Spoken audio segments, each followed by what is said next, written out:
छात्रों नमस्कार। मैं संदीप खरे आप सभी का स्वागत करता हूं आपके अपने चैनल फ्री ऑनलाइन कोचिंग में। अब देखो अध्याय 1 तो हमने समाप्त कर लिया है, लेकिन इसके कुछ अभ्यास प्रश्न जो हैं उनको देखने वाले हैं। तो आप पहला क्वेश्चन देख लीजिए ध्यान से। नीचे दी गई अभिक्रियाओं में के संबंध में कौन सा कथन असत्य है? असत्य कथन बताना है। देखो लेड ऑक्साइड की क्रिया कार्बन से हुई है, तो यहाँ पे लेड बना है और कार्बन डाइऑक्साइड बनी है। तो पहले हम अपने तरीके से इसको समझ लेते हैं। देखो ये है लेड ऑक्साइड, इसका ऑक्सीजन, लेड ऑक्साइड का ऑक्सीजन गायब हो गया, यहाँ पे लेड अकेला है। तो लेड ऑक्साइड में ऑक्सीजन की कमी हो गई है यहाँ पे, तो लेड ऑक्साइड का अपचयन हुआ है, लेड का नहीं हुआ है। लेड ऑक्साइड से ऑक्सीजन गायब है ना, तो लेड ऑक्साइड का क्या हुआ है? अपचयन। ऑक्सीजन का निकलना अपचयन कहलाता है ना, तो लेड ऑक्साइड से क्या निकला है? ऑक्सीजन। ठीक है। दूसरा देखो कार्बन में जुड़ा है ऑक्सीजन, तो कार्बन का हुआ है यहाँ पे क्या? उपचयन। ऑक्सीजन का जुड़ना क्या कहलाता है? उपचयन कहलाता है। ऑक्सीजन का जुड़ना हमने पढ़ा हुआ है ना। तो यहाँ पे बताओ कार्बन में ऑक्सीजन जुड़ा है, इसलिए कार्बन का क्या हुआ है? उपचयन। तो लेड जो भी कुछ होता है उपचयन या अपचयन यहाँ पे हुआ है, क्रिया कारक में हुआ है। क्रियाफल तो उसके बाद बना है। देखो लेड ऑक्साइड था पहले, अब यहाँ पे क्या दिख रहा है? केवल लेड। तो लेड ऑक्साइड में ऑक्सीजन निकल गया, तब तो लेड बना ना। तो ऑक्सीजन का निकलना क्या कहलाता है? अपचयन। तो यहाँ पे लेड ऑक्साइड का क्या हो गया है? अपचयन। अब यहाँ पे देखो, यहाँ पे कार्बन है, लेकिन यहाँ पे क्या है? कार्बन डाइऑक्साइड, मतलब कार्बन में ऑक्सीजन जुड़ गया। तो ऑक्सीजन किस में जुड़ा है? कार्बन में जुड़ा है ना, इसलिए ऑक्सीजन का जुड़ना क्या कहलाता है? उपचयन। तो कार्बन का हुआ है उपचयन और लेड ऑक्साइड का हुआ है अपचयन। अब चार कथन पढ़ लो, इनमें से बताना है कौन सा कथन असत्य है। सीसा अपचयित हुआ है, सीसा अकेला मतलब लेड अकेला, लेड को सीसा भी बोलते हैं। तो लेड अपचयित हुआ है क्या? लेड थोड़ी ना अपचयित हुआ है, लेड ऑक्साइड हुआ है। लेड ऑक्साइड से ऑक्सीजन निकला है, लेड से नहीं निकला है। तो सीसा या कार्बन, कार्बन, कार्बन डाइऑक्साइड उपचयित हुआ है क्या? कार्बन डाइऑक्साइड उपचयित हुआ है? नहीं, कार्बन में ऑक्सीजन जुड़ा है, इसलिए कार्बन डाइऑक्साइड तो बना है, लेकिन उपचयित कौन हुआ है? ऑक्सीजन किस में जुड़ा है? कार्बन में जुड़ा है।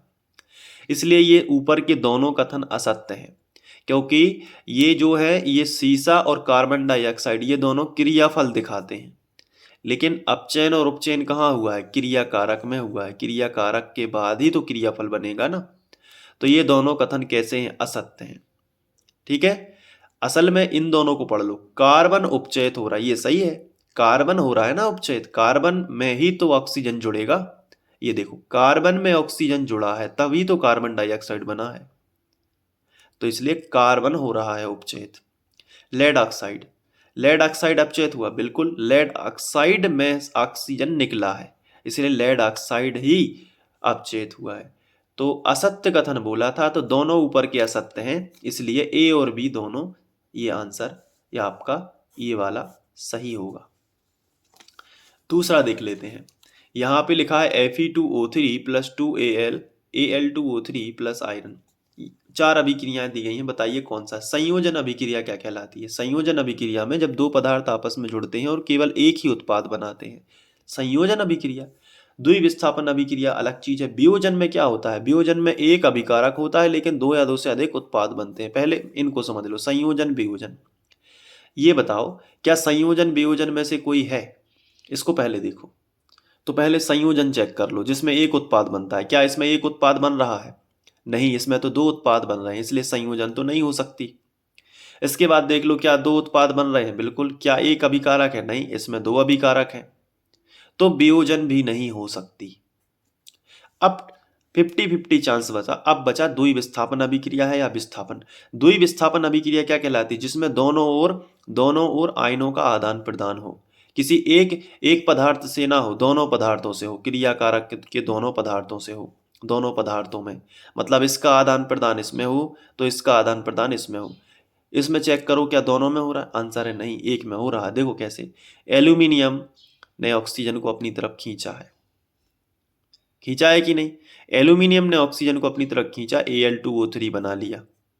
अब एल्यूमिनियम के पास कुछ ऐसा नहीं है कि आयरन उसे खींच पाए, तब होती द्वि विस्थापन। अगर यहाँ पे कुछ होता और आयरन उसे खींच पाता तो होती द्वि विस्थापन, लेकिन है ही नहीं यहाँ पे कुछ, तो फिर क्या होगा, एल्यूमिनियम अकेले का विस्थापन हुआ है, इसलिए एक बार ही विस्थापन हुआ है, इसलिए विस्थापन अभिक्रिया इसका करेक्ट हो जाएगा, द्वि विस्थापन नहीं होगा।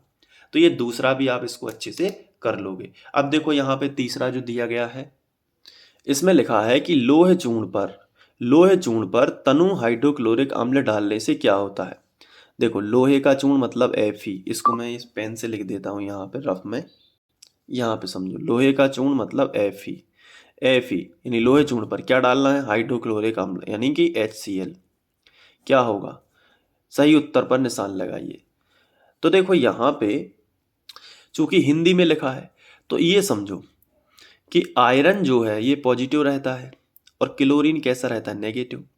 तो ये प्लस ये माइनस की ओर अट्रैक्ट करेगी, तो जो भी बनेगा आयरन के साथ में क्लोरीन रहेगा। अभी मैं संतुलित नहीं कर रहा हूँ, बस बता रहा हूँ ऐसे ही। तो आयरन क्लोरीन को ले जाएगा और हाइड्रोजन अकेला बचेगा कि नहीं बचेगा, तो हाइड्रोजन हाइड्रोजन गैस बना लेगा और आयरन क्लोराइड बन जाएगा। तो क्या इसमें ऐसा कहीं लिखा है, देखो हाइड्रोजन गैस और आयरन क्लोराइड बनता है, पहला ही सही है। हाइड्रोजन गैस और क्या बनेगा, हाइड्रोजन गैस बनेगी और आयरन का क्लोराइड बन जाएगा, ऐसे अनुमान हम लगा सकते हैं। क्यों, क्योंकि क्लोरीन गैस तो नहीं बन सकती, क्योंकि क्लोरीन माइनस में हो जाएगी, एक क्लोरीन और चाहिए, यहाँ पे है नहीं है। दूसरा क्या होगा, दूसरा क्लोरीन गैस एवं आयरन हाइड्रोक्साइड, क्लोरीन गैस और आयरन हाइड्रोक्साइड नहीं बन सकता क्योंकि वो नहीं है, यहाँ पे कोई अभिक्रिया नहीं होगी। अभिक्रिया तो होगी क्योंकि यहाँ पे प्लस वाला है, आयरन अत्यधिक सक्रिय यौगिक है, सक्रिय तत्व है, आयरन लवण जल, ये तो हो ही नहीं सकता। तो पहले नंबर का सही हो जाएगा, इसलिए हमने पहले से लगा के 3 तक के इन विकल्पों को हल कर लिया। इनमें से एग्जाम में बिल्कुल पूछा जाएगा, तो अच्छे से समझ के हमने इसको हल कर लिया। अब देखो ये चौथा क्वेश्चन हम नहीं करेंगे क्योंकि हम ये पहले कर चुके हैं। संतुलित रासायनिक समीकरण क्या है, इसको संतुलित करना क्यों आवश्यक है, तो द्रव्यमान संरक्षण के नियम के आधार पर आवश्यक है। तो ये क्वेश्चन हम पहले ही कर चुके हैं। अब इसके बाद हम ये वाला 5वां और 6वां क्वेश्चन करेंगे, ठीक है। तो चलिए मिलते हैं नेक्स्ट वीडियो में, थैंक यू।